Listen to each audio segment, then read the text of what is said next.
Glória a Deus. Glória a Deus. Essa oportunidade de falar.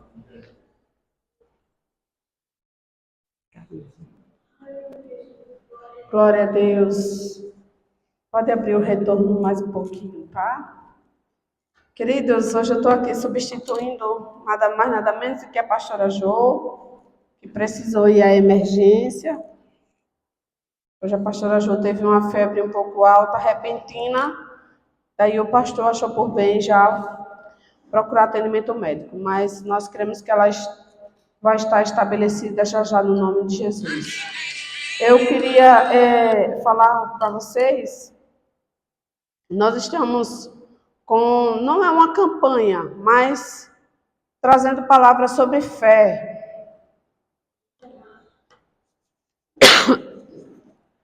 E falar de fé é falar de constância.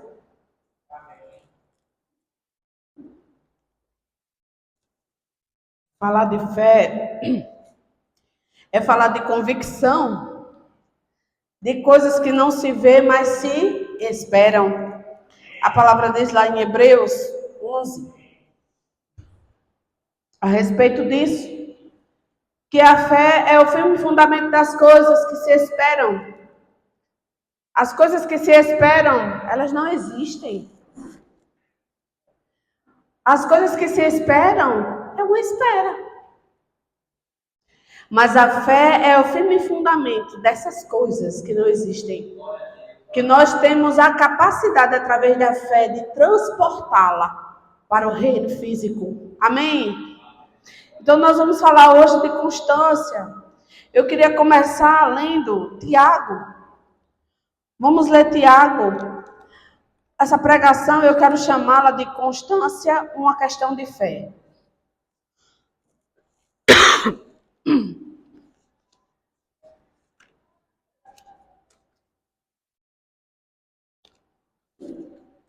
Vamos lá, em Tiago.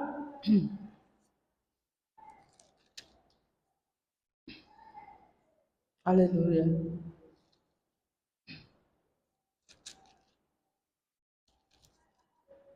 Sim, vamos lá, Tiago 1. Vamos começar a partir do 2. Meus amados irmãos, considerai um motivo de júbilo o fato de passardes por diversas provações, porquanto sabeis que a prova da vossa fé produz ainda mais perseverança. E a perseverança deve ter plena ação, a fim de que sejais aperfeiçoados e completos, sem que vos falte virtude alguma. Aí o 5. Se algum de vós tem falta de sabedoria, roga a Deus, que a todos concede liberalmente, com grande alegria. Todavia peça com fé, sem qualquer sombra de dúvida. Pois quem crê com reservas é semelhante à onda do mar agitada e levada pelos ventos. Não imaginem tal pessoa que assim receberá coisa alguma do Senhor, pois é vacilante e inconstante em todos os seus caminhos. No 8, qual é a característica diferente da que eu disse? Como é que a sua Bíblia diz? Aqui tem vacilante e inconstante. Ânimo? O seu, Laudeni? Mente dividida. Vacilante e inconstante, ânimo dobre, mente dividida. O que a gente entende, irmãos, que a fé, ela é o preenchimento de um vazio. Onde não se tem fé, se tem inconstância.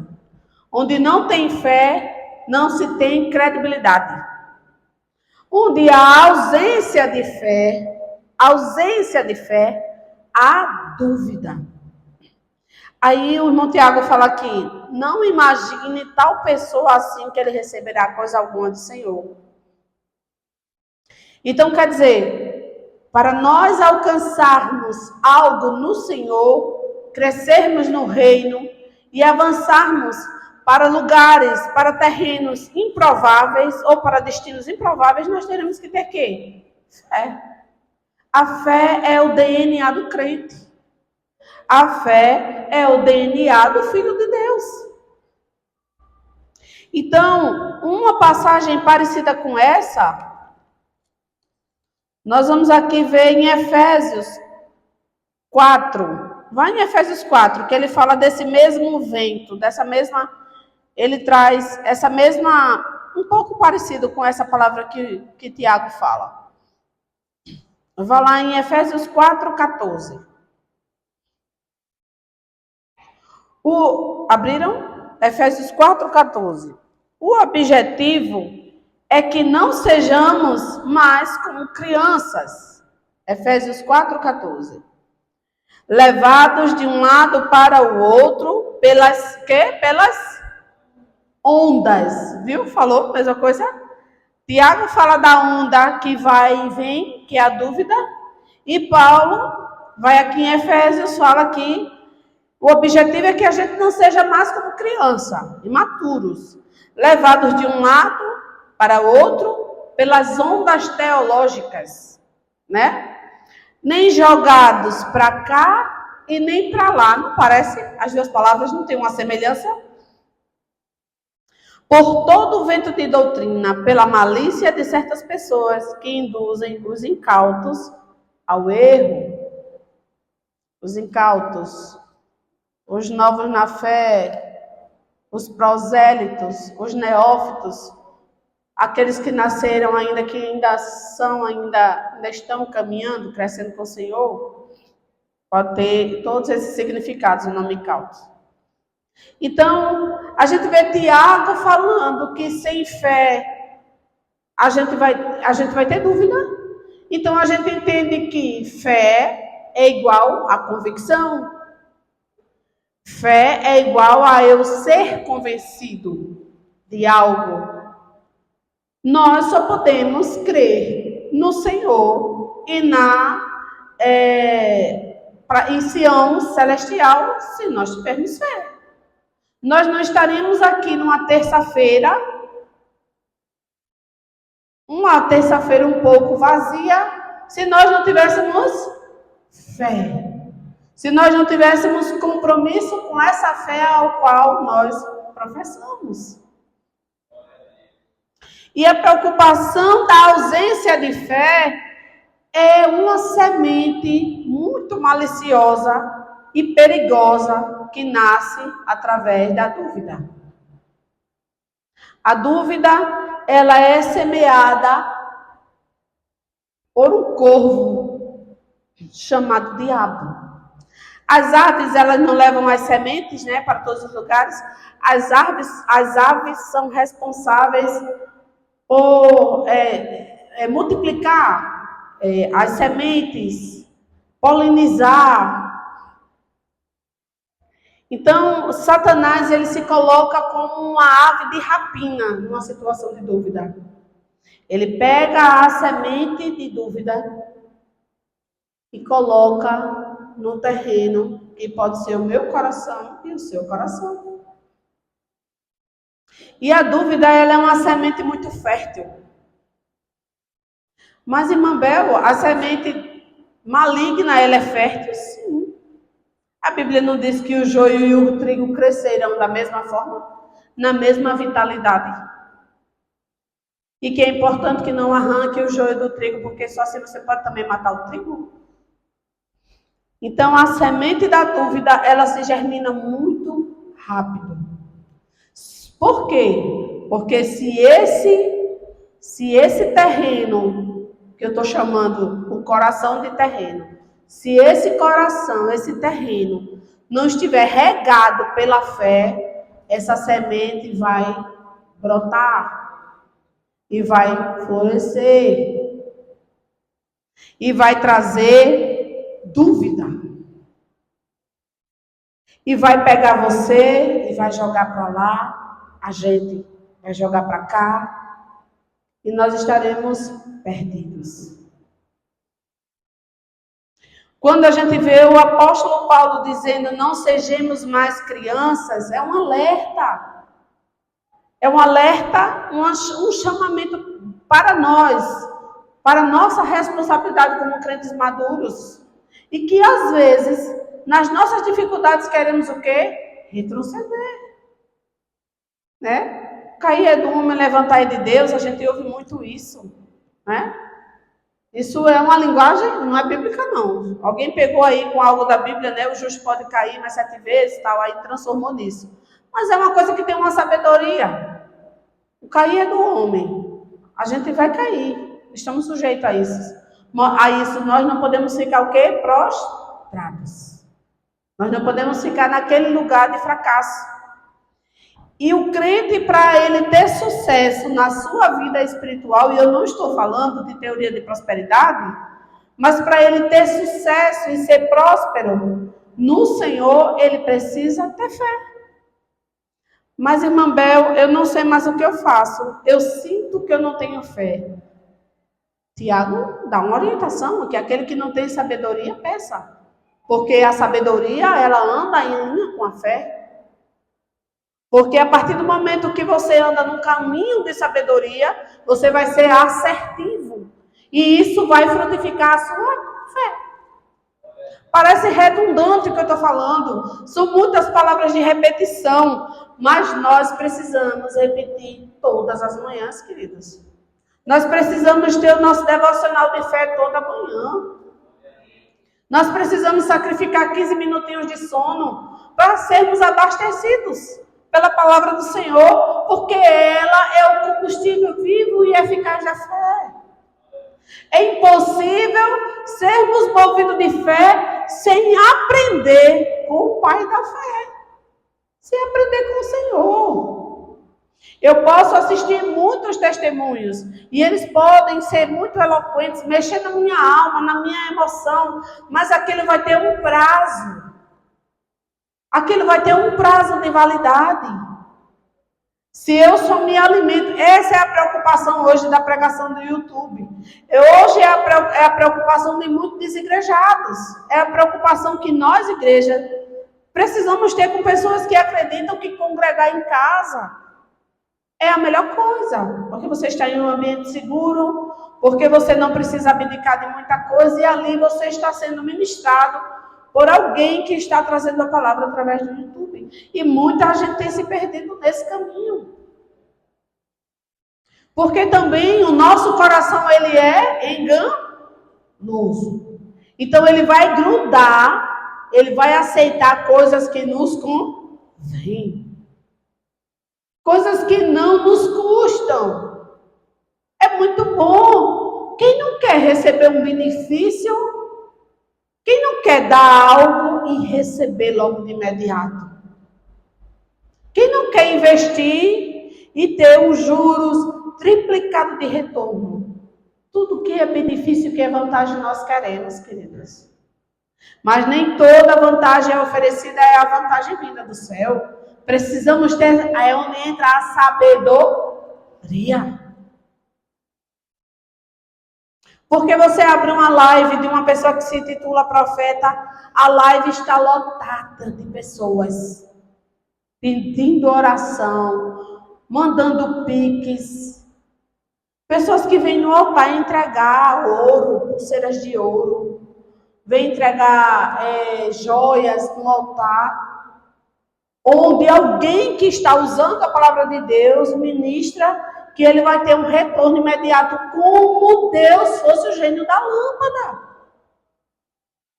Aí Paulo vem aqui, o objetivo é que não sejamos mais como crianças, levados por qualquer vento teológico.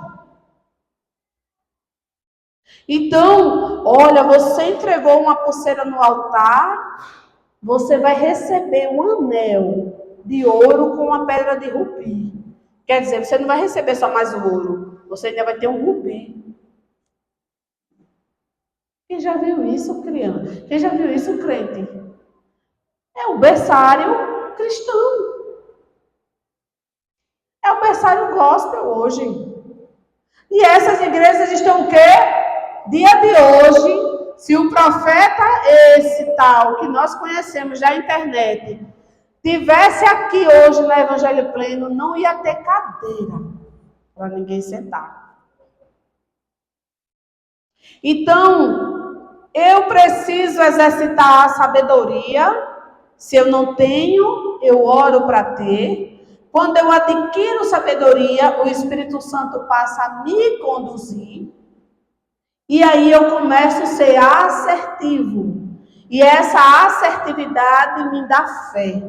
E essa fé me forja para eu sustentar as tempestades. É essa parte que ninguém prega. Que as igrejas que não seguem o Evangelho não pregam. Porque ela diz aí, você tendo fé, você só vai de vitória em vitória. Lê do engano. Sua armadura é forjada para não passar a arma do inimigo. Mas atacado e atacada a gente vai ser. Só que a fé vai nos oferecer uma robustez. Com a fé nós estaremos mais fortes. Nós poderemos até parar e nos encolher, mas para nos proteger numa cobertura de fé. Porque sem fé é impossível agradar a Deus. E ponto terminado.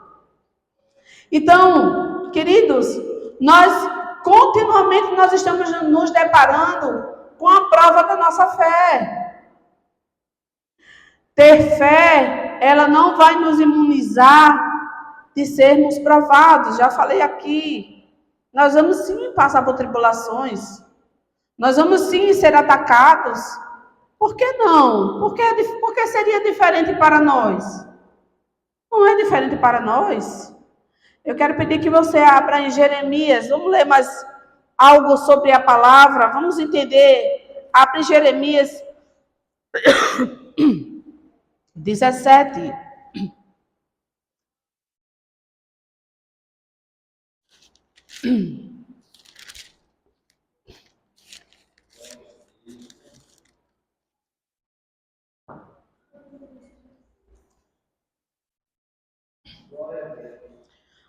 Jeremias 17, 5. Amém? Um dos títulos é O Pecado Só Engana e Destrói. Jeremias 17, 5.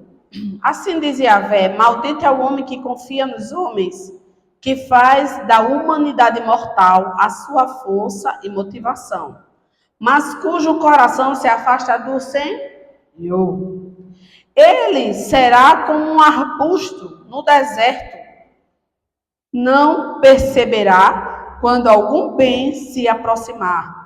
Pelo contrário, morará nos lugares mais áridos do deserto, em terra salgada e desabitada. Maldito é o homem que confia nos homens, mas cujo o seu coração se afasta do Senhor. Aqui está a característica daquele que não vive pela fé. O homem que se afasta no Senhor, eu acho tão interessante que as pessoas estão criando uma teologia e uma doutrina para si.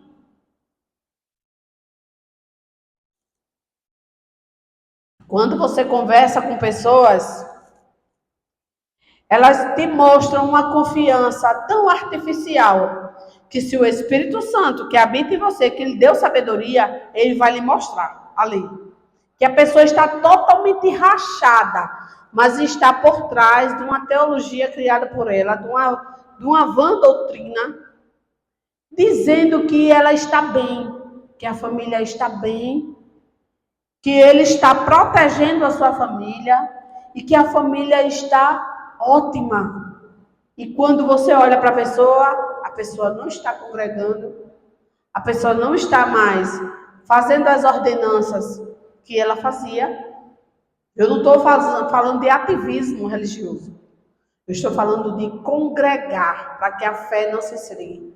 Aí você conversa com essa pessoa, eu estou bem. E você vê o camarada todo detonado por dentro. Todo estilhaçado. E o interessante é que numa situação dessa, a gente precisa ser muito manso e humilde. Para que a gente não queira também usar a nossa condição de fé como chicote para ferir o outro. Você está bem nada, você está vendo que você está aí manquejando. Mas que a gente seja cheio do amor do Espírito Santo, a ponto de trazer a palavra rema, para que convença esse homem de voltar aos caminhos do Senhor. Para que a faixa e a viseira do engano caia por terra. Então a gente só vai conseguir reaproximar um irmão que está afastado se nós tivermos o amor do Espírito Santo. Se nós tivermos o amor de Cristo. Porque a gente não vai usar a Bíblia para espancar ninguém. A gente vai usar a Bíblia para revelar toda a verdade. A quem precisa ser revelado? E a nós mesmos. Porque você pode perceber, quando você está trazendo a palavra para consolidar alguém, Deus vai lhe enchendo. Você às vezes nem sabe de coisas que você está falando, mas Deus vai lhe dando ciência e entendimento. Isso não significa dizer que você nunca leu a Bíblia e vai ser usado. Também você não é a mula de Balaão, né? Mas se você leu um pouco, você entendeu aquele pouco com muito esforço, Deus vai lhe usar para você consolidar. E para você ser usado, você tem que estar cheio de sabedoria. Porque senão você vai terminar de jogar pá de cal em quem está morto. Você só vai botar a terra e enterrar. E a gente não foi chamado para isso. Nós somos chamados para mostrar o caminho da vida. Porque o Senhor é o caminho, a verdade e a vida. E não há outro caminho que não seja Ele. Então nós precisamos revelar esse caminho para muitos que estão confortáveis na teologia criada ou assistida pela TV. A gente gosta muito de ver pregação. Eu nem tanto. O Júnior assiste mais.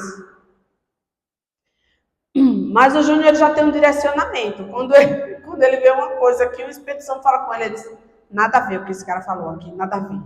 Mas por que não tem nada a ver? Porque foge do senso bíblico. Como a gente precisa estar alinhado com a palavra, querido. A gente só não vai ser enganado por esse vento de vãs teologias que o apóstolo Paulo diz, se nós soubermos alguma coisa da palavra. É impossível nós combatermos a sofisma, o engano, sem conhecer, porque é bem capaz de nós sermos o quê? Levados. Trazidos. Daqui a pouco você está junto com um camarada que estava metendo pau. É um risco sério. Por isso que a gente precisa ser alimentado por esse fio de sangue. Esse fio que o Senhor morreu, pagou por nós. A gente tem que ser um filho gerado, alimentado pelo sangue de Cristo. Continuamente. O sangue do Senhor tem que estar no nosso DNA. A vida do Senhor, o sacrifício da cruz tem que estar dentro de nós continuamente. Senão a gente vai ser levado. Senão na hora de você convencer, você vai ser convencido. Você já vai sair dali querendo sair da igreja. E não é que é mesmo que o irmão tem razão. Porque eu estou congregando, hein? Eu vou sair também? Misericórdia, está repreendido em nome de Jesus. Vamos para o 7. Aí vem a outra parte que o profeta fala. Mas bendito é o homem cuja confiança está totalmente depositada em Yahvé, cuja a fé está no Senhor. Aí, olha só o que provém desse homem que está com a fé no Senhor. Estamos falando sobre fé. Ele será como uma árvore plantada junto às boas águas e que se estende as suas raízes para o ribeiro. Uma árvore que não se afligirá quando chegar o calor, porque as suas folhas estarão sempre viçosas. Não sofre de ansiedade durante o ano da seca, nem deixará de dar o seu fruto. Aleluia! Você entendeu a diferença do que tem fé para o que não tem fé. Hoje você precisa olhar com outros olhos a pessoa que não tem fé e passar a ter misericórdia dele, porque ele está numa situação muito difícil. Ele é um arbusto plantado no deserto, seco. Deserto tem o quê? Nada. Ele não percebe quando algum bem se aproximar. Você vai chegar cheio de boa intenção e a pessoa vai estar como? Um cara de delegado. Já lhe repelindo. Eu não vou falar com fulano, toda vez que eu falar de Jesus, vai fazer um cara feio e feliz. Você tem que entender que ele está longe do Senhor. Ele está plantado no deserto, seco. Pelo contrário, ele morará em lugares mais áridos do deserto. Quer dizer, o deserto já é deserto. E ainda tem um lugar dentro do deserto que é mais deserto ainda. No lugar mais seco desse deserto, ele vai estar plantado em terra salgada e desabitada. Desabitada de fé, desabitada de amor, desabitada de compreensão, desabitada de esperança, mas coberto de uma fé fingida, coberto de uma ficção criada por homens ou por ele mesmo. Mas você, querido, você que está me ouvindo, você é bendito. Porque você depositou a sua fé em minha fé. Você depositou a sua fé no Senhor. A sua fé está nele. E por isso você é uma planta em boas águas. Plantada junto a boas águas. E quem é a água?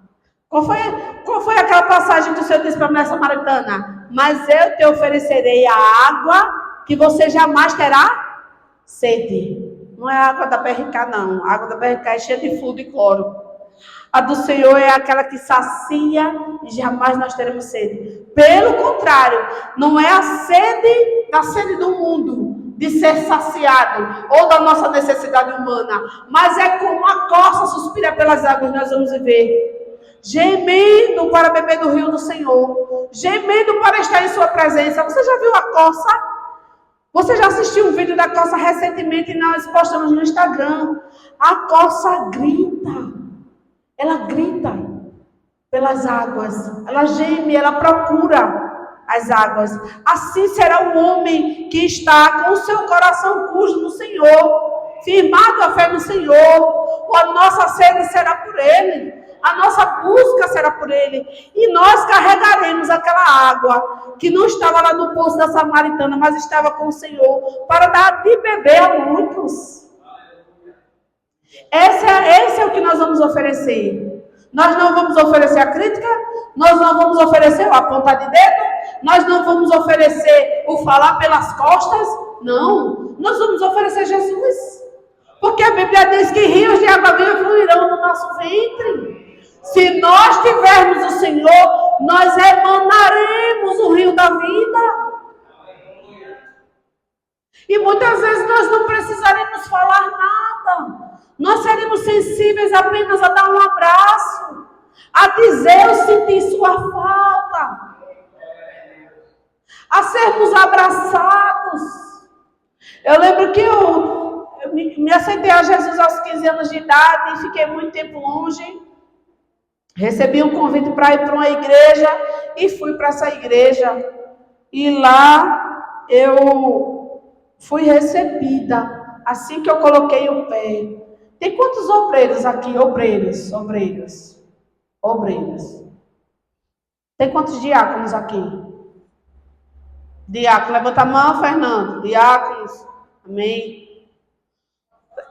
Tem quantos que estão alistados para obreiro? Quem não for obreiro, levanta a mão. Que está alistado. Levanta a mão, Eli Blandes. Alistado, levanta a mão, irmão Jorge. Alistado para obreiro. Amém. Queridos, é muito importante quando alguém entra por aquela porta ali, viu?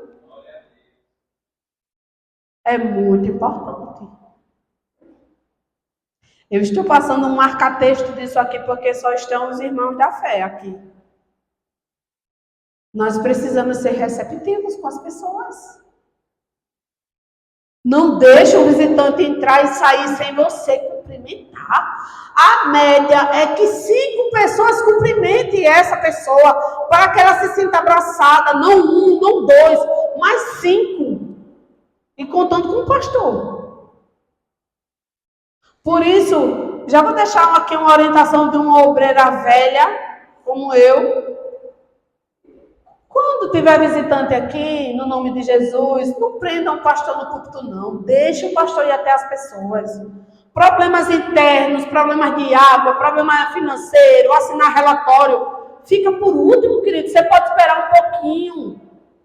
Parem de prender o pastor aqui. Às vezes eu observo isso. E eu estou falando aqui público e aberto. Porque nós somos, crentes maduros. Nós estamos falando com crianças. Estão todos maduros aqui. Vamos deixar nossa necessidade de ir para casa cedo. De correr para ir para casa, para fechar essas portas. Porque a gente no outro dia tem nossas obrigações, claro. Tem pessoas que têm uma jornada de trabalho difícil. Jamais eu estou falando isso para menosprezar o seu trabalho, para dizer que você não está cansado. Mas vocês, ou nós que estamos à frente dos trabalhos, precisamos ter a sensibilidade de deixar o pastor circular no salão. Às vezes chega um visitante aqui, o pastor só viu daqui. Ninguém prendeu o cara ali. Prendeu no sentido de quê? De seja bem-vindo, meu irmão. Quebre essa timidez no nome de Jesus. E como já é orientado, homem cumprimenta homem, mulher cumprimenta mulher. Mas, querida, eu cumprimentei vários homens, porque não tinha homem nenhum cumprimentando o varão que veio nos visitar um dia desse. Ele ia embora e nenhum homem o abordou. Eu saí daqui, potoque, e fui lá. Eu quebrei a regra, a orientação, que era para um varão estar cumprimentando. Eu que fui cumprimentar. Eu estou falando isso não é para me vangloriar não, viu? Eu já venho da terceira igreja. Essa aqui é a minha terceira igreja. Se eu não aprender, misericórdia. Né? Então, assim, vamos ter zelo com as pessoas. Vamos parar de estar conversando com o outro, a não ser que só estejam os irmãos da fé. Aí está todo mundo, só está a gente, mas chegou um visitante. O importante é esse visitante, a gente precisa sondar. Quem essa pessoa é? Essa pessoa, veio ferida de outra igreja? Ou ela nunca veio em uma igreja? Teve um casal que teve aqui, eu perguntei, quem trouxe vocês? Quem convidou vocês? A gente que se convidou. Não entendeu eles que quem convidou eles foi o Espírito Santo, né? Quem gerou a motivação foi o Espírito Santo. Mas que coisa linda, eles vieram na nossa igreja. Eles que viram ali e decidiram vir. E a gente precisa ser cheio de amor. E a gente só vai ser cheio do amor se a nossa fé estiver no Senhor. Se os nossos juncos estiverem plantados em boas águas. Se as nossas raízes se estenderem pelos ribeiros. Porque a gente não vai sofrer de ansiedade quando vier o tempo seco. A gente não vai ter pressa para ir embora para casa. Até mesmo os que saíram da nossa igreja, os que estão desigrejados por algum motivo, a gente precisa ter um olhar de amor para esses irmãos. Mandar uma mensagem, falar. Vocês viram como o viés da pregação mudou? E não foi nada planejado, eu só ia continuar falando de fé. A gente precisa, sim, queridos, ter um olhar de amor. Nós precisamos ter misericórdia uns dos outros. Tem hora que eu preciso ser despertada pela minha falta de misericórdia. Tem dia que eu dou um julgamento assim e pronto. Aí às vezes é a minha irmã, a pastora Jo que está lá para corrigir, aí faz, ei, você não pode agir assim. Aí eu dou aquela descabeada e dou uma olhadinha para trás de quanto foi a luta para eu ser consolidada. Semana passada nós fomos ao cinema, né? Com casais de amigos e um pastor amigo nosso. E eu encontrei os meus pastores lá. Eu até postei. Quem acompanhar um pouco da minha rede social, eu postei lá. Os meus pastores. Eu posso considerar que eles foram os meus primeiros pastores, porque o tempo que eu passei aqui na Batista foi muito rápido. E daí eu os encontrei. Quando eu vi, eles estavam fazendo pedido do meu lado. Eu estava na fila comprando um lanche. Quando eu vi... E agora você é em Deus a homem? Você adora homem? Você tem um homem como seu ídolo? Não, querido, eu tenho gratidão. O meu coração foi cheio de amor. O meu pastor demorou a me reconhecer, né? Quase 20 quilos acima, ele deu uma olhada assim, um raio-x. Deu um raio-x, eu sou o pastor, a irmã Bel. Aí ele, Bel. Eu digo, pastor, eu preciso conversar com o senhor, que eu já tinha tentado algum contato com eles, mas o telefone já não estava mais funcionando, não era mais aquele telefone. E eu disse, turme, dei a minha amiga, pague o meu. Depois eu faço um pix para vocês. Saí, sentei com eles, teve um momentozinho de mesa com eles. E Deus encheu o meu coração de amor e me fez falar coisas que para mim, quando eu cheguei em casa, disse que desnecessário. Mas o Espírito Santo disse, não, eles estavam precisando ouvir aquilo. Você não sabia, mas eu sabia que eles estavam precisando ouvir aquilo. E eu disse para eles, pastores, muito obrigado pela adoção que vocês fizeram por mim. Eu passei 15 dias direto morando na casa desse pastor. A minha mãe já estava dizendo, arrume suas coisas e more aí. Mas aquele momento, um homem pegar uma moça de uma influência de fora, de uma cultura diferente da dele, trazer para dentro da casa dele, investir espiritualmente em mim, porque eu me encontrava num momento muito caótico, e eu morei na casa deles. Fiquei lá, 15 dias, estava desempregada nessa época, eu fiquei 15 dias. Ainda vou dizer mais, para você entender, nem dizimista eu era. Vou falar para o público, que as pessoas acham que os mais amados são os dizimistas, né? Lê do engano, querido. Dízimo não é para a igreja, nem é para o homem, é para o Senhor. O Senhor que gere através da lei. Eu não tinha nada a oferecer àquele casal. Ele é um médico e ela é uma professora universitária. Eles não tinham nada o que obter de mim ali. Mas eles tinham, sabe o quê? O amor de Cristo. Ali eu fui amada. Era um momento que a minha família estava precisando desse encontro com o Senhor. E entenda que eu não estou falando de mim, eu estou falando do amor do Senhor. Eu não estou aqui pregando sobre mim. A irmã Bel não é absolutamente nada. Quando eu me olho como cristã, eu choro, porque eu sei que eu poderia ser melhor. Mas ali eu fui amada, fui cuidada. Ele trouxe uma jovem com vícios para estar perto da filha deles. Olha que risco. De eu ser o quê? De eu fazer o quê? Ser uma má influência para a filha deles. Em vez de estar no caminho, tirá-la do caminho. Mas ali eu aprendi do amor do Senhor. Tive noites de discipulado. Tive noites de libertação. De imposição de mãos. De revelação da verdade. E ali eu pude viver a metanoia, que é a transformação da minha mente. Ali dentro eu fui curada de uma insônia. Eu amanhecia um dia assistindo coisas, porque eu não conseguia dormir. Isso desde criança. Que meu pai sabe que eu dormia batendo a cabeça no colchão para dormir. Até dormir. Eu batia a cabeça no colchão. Não tem uma maluquicezinha? Eu fiquei anos passando por isso. Não é, pai? De criança batendo a cabeça até dormir. Ali eu fui liberta. Uma mulher estava lá e disse, você vem cá, que sofre de insônia. Você vai deixar de tomar remédio. Você vai agora ler um salmo. Em paz me deito e logo pego no sono, porque o Senhor me faz repousar em segurança. É esse o seu remédio toda noite, a palavra de Deus. Salmo 4:8, né? E ali eu fui curada naquele lugar. E eu encontrei aquelas pessoas depois de quase 15 anos. Que eu nem tinha um Benjamin. O Benjamin tem 16. Mais de 15 anos sem vê-los fisicamente, pessoalmente. E eu chorei ali, chorei, me derramei para dizer a eles que o investimento deles valeu a pena.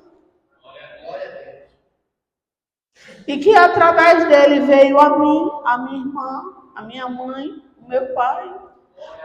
E virão outros, que a Débora disse que tem um plano para converter toda a família. Débora na praia disse, vovó, eu tenho um plano para levar toda a nossa família para Jesus. Eu tenho um plano.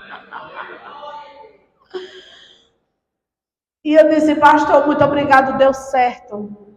Aí ele, deu certo, minha filha, deu certo. Muito obrigada pelas correções, pastor.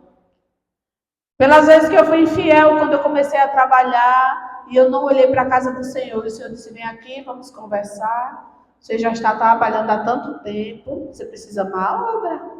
Tem muitos missionários precisando da sua ajuda. Foi ali que eu aprendi sobre dízimos e ofertas. Não precisou ninguém ler a melhor palavra da Bíblia para mim, não. Depois ele foi me mostrar na palavra. Mas primeiro ele disse, você precisa ter o mesmo amor que tiveram por você. E é uma questão de fé, querido. Para a gente voltar ao tema, não é uma questão de fé. E eu disse, pastor, olhem para mim. Eles olharam assim, olhou para mim. E eu disse para eles, hoje eu invisto no reino, porque um dia o Senhor me deu a passagem para vir para a igreja. Eu não era aqui, a igreja era no Farol. Eles encheram o olho de lágrima. Eu disse, hoje eu tenho coragem de investir no reino, porque é coragem, meu querido. Primeiro é coragem. Depois se torna amor. Primeiro é coragem. Quando o Senhor lhe dê, você vai e dá uma tontura. Começa a vir um pano preto aqui pelo... dá uma tontura. Valeu, Jesus. Isso, Senhor. Aí você toma da coragem do Espírito. Aí depois vai vir da obediência, né? Porque primeiro você tem sabedoria. Aí depois vai crescendo a sabedoria e a obediência. E uma tontura, né, Lau? E eu disse para eles, eu disse, muito obrigado, porque vocês pagaram a minha passagem. Pagaram um curso de teatro para mim. Jesus.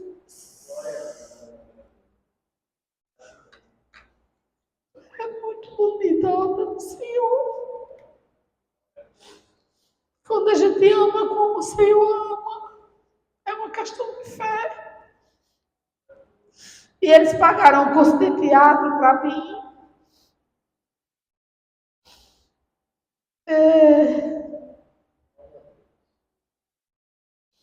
O pastor dava recurso para a gente poder vir no carro do irmão. O irmão tinha um carro e não tinha gasolina. Ah, pastor, quanto é para vir de lá para o Bio esse povo todo? Eu tanto, pastor. Ele, pronto, bota tanto no carro do irmão e vem para o evento. E ali eu fui batizada no Espírito Santo, naquela igreja. Ali eu terminei um relacionamento que era muito abusivo. Era um relacionamento errado, regado de muito ciúme. Eu terminei o relacionamento ali, porque eu entendi o que era jugo desigual. E ali Deus começou a minha caminhada com Ele. E eu dou glória a Deus de eu ter chegado até aqui, né? Meu irmão, escute uma coisa, é se arrastando, mas não deixe Jesus. É sangrando, mas não deixe Jesus. É endividado, sem saber como vai pagar, mas não deixe Jesus. É doendo, é sendo traído, mas não deixe Jesus. Não deixe, porque Ele é a fonte da vida. Sem Ele, você e eu não somos absolutamente nada. Nós podemos ter 50 títulos, de nada vale, apóstolo Paulo disse. Eu transformo tudo em esterco por Cristo. Essa é a palavra de apóstolo Paulo. Então, querido, o que eu quero deixar para você hoje, uma missão, uma questão de fé. Você vai sair daqui se comunicando com as pessoas ao qual você perdeu um vínculo por alguma questão. Nem que seja mandando uma mensagem pronta. Oi, Mabel, meu português não é bom, eu não escrevo bem. Copie e cole. Fale com alguém sobre a fé. Fale sobre Jesus. Você pode adiar ou até mesmo interromper uma tragédia. Se você fica calado, o reino não caminha, não progride, não ganha novas pessoas ou até mesmo levanta outras. Isso pode causar um retardo na obra que o Senhor quer fazer só através de você. E eu sou especial, você veio com a digital, só você tem a sua. Ninguém veio com outra marca a não ser cada um, nós somos seres individuais. Tem uma obra específica para você e para mim. Só eu e você vamos conseguir entrar nesse terreno. Só eu e você vamos conseguir entrar nesse algo específico que o Senhor tem para nós. Só eu e você, mais ninguém. Muitos vieram pregar para o meu pai de fora. Pastores se tornaram amigos dele. Esse pastor mesmo, que foi meu pastor, ele criou apreço por ele, mas ele não foi convencido para estar com Jesus naquela época. O outro pastor que passou por aqui também teve contato com meu pai, com minha mãe, mas tinha uma obra específica conosco, que tinha que ser a gente que tinha que trabalhar para isso. Tivemos ajuda, sim, claro. Quem é que não precisa de ajuda para vencer o reino das trevas? Quem é suficiente, onipotente? Só o Senhor. Tivemos ajuda, sim, claro, de oração, de jejum, mas tinha coisas que tinha que sair da minha e da sua boca. Dentro da minha casa tinha que sair da minha. Principalmente com o testemunho, porque não adianta só falar e fazer tudo errado. Porque aí você, em vez de você avançar, você constrange o reino. Então eu quero deixar essa missão para você hoje aqui. A primeira missão é que a gente abençoe esse culto aí das crianças. Porque a gente precisa estabelecer uma geração santa. Estabelecer é consolidar a geração que está por vir. E a outra missão é você, de forma humilde, cheio do Senhor, mandar uma mensagem para alguém que está muito longe de você, por alguma situação. E eu não estou dizendo que é uma mensagem de, me perdoe, de reconciliação, não. Eu estou dizendo do Senhor. A mensagem do Senhor, da parte do Senhor. Entendeu? É difícil isso, muito difícil. Não adianta dizer que é fácil, porque é difícil. E se for muito, muito difícil, que você hoje coloque essa pessoa em oração. Comece a orar por ela. Ore por ela. Porque Jó fez isso e mudou o seu cativeiro. A gente precisa reverter coisas através da oração. Amém? É uma questão de fé. Aqui não é um comportamento infantil, é uma questão de fé. E principalmente aos irmãos que estão afastados da nossa congregação. A gente vai contar nos dedos, são muitos que estão afastados. Não só da nossa congregação, da fé no geral, que não está em canto nenhum. A gente precisa mais povo. A gente precisa se comunicar com esse povo. E a gente precisa amá-los, porque eles são os nossos irmãos. Se não dá para amar de perto, se tem ainda alguma coisa, se existe algum muro de bronze que atrapalhe isso, que a gente ore. Para que o Senhor liberte a pessoa e nos liberte também. Amém? Glória a Deus. Eu queria orar. Queria chamar já o diácono Fernando, para ele se colocar aqui, para fazer a bênção.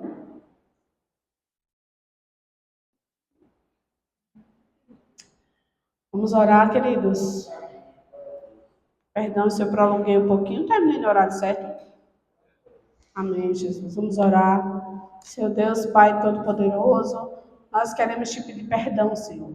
Se nós estamos falhando como crentes maduros, se nós estamos entristecidos e talvez sendo paralisados por essa dificuldade, nós queremos te pedir perdão, Senhor. Que o Senhor nos ajude a nos manter de pé e a tirar outros que precisam estar de pé. Que a nossa mão seja uma mão para levantar e não para derrubar. Se nós sofremos o mal, se nós somos atingidos por alguém que nos feriu, nós queremos liberar perdão agora, Senhor. Nós queremos dizer, eu te perdoo no nome de Jesus, seja liberto da minha mágoa, da minha dor, seja livre, porque eu também quero ser livre. Eu quero perdoar para também ser perdoado. Pai, em nome de Jesus, que o Senhor avive a fé nos teus filhos. Traga a responsabilidade de sermos cristãos segundo os teus princípios e ensinamentos. Muito obrigado por essa oportunidade. E nós declaramos, Senhor, no reino do Espírito, nós continuaremos de pé. Machucados, sangrantes, manquejando até, mas prosseguiremos. Não abandonaremos a obra. Não abandonaremos essa casa de oração. Nós fazemos um compromisso como filhos, que estaremos aqui cumprindo o teu chamamento. Estaremos lá fora, fazendo o papel ao qual o Senhor nos determinou, quando nós somos salvos, quando nós fomos salvos. Que o desejo de salvar e trazer pessoas para o reino do seu Filho amado seja avivado em nossos corações. Que queime, que arda no nosso peito o desejo de ser acompanhado ao céu com mais irmãos. Irmos à Sião Celestial, Senhor, e levarmos em mais e mais pessoas. Que toda ferida, Senhor, aberta, seja neste lugar ou entre irmãos, seja sarada, Pai. E que cada um consiga prosseguir a sua vida sem carregar nenhum peso. Nós te agradecemos, pedimos, Senhor, que o Senhor visite os enfermos, ó Pai. Aqueles que necessitam, Senhor, de uma cura. Essa terça, Senhor, de bênção, no nome de Jesus. Amém. Aplauda o Senhor, querido. Para que os irmãos possam ir em paz, que você é a autoridade aqui. A paz do Senhor, igreja. Que pregação linda. Hoje eu estava olhando a minha Bíblia e eu achei 2 grãos de mostarda. Aí eu chego aqui e a bênção fala sobre a fé. A palavra de Deus diz: aquele que tem impossível agradar. Nós temos que crer e confiar. E se nós não confiar, não tem como para a gente. Às vezes a gente pensa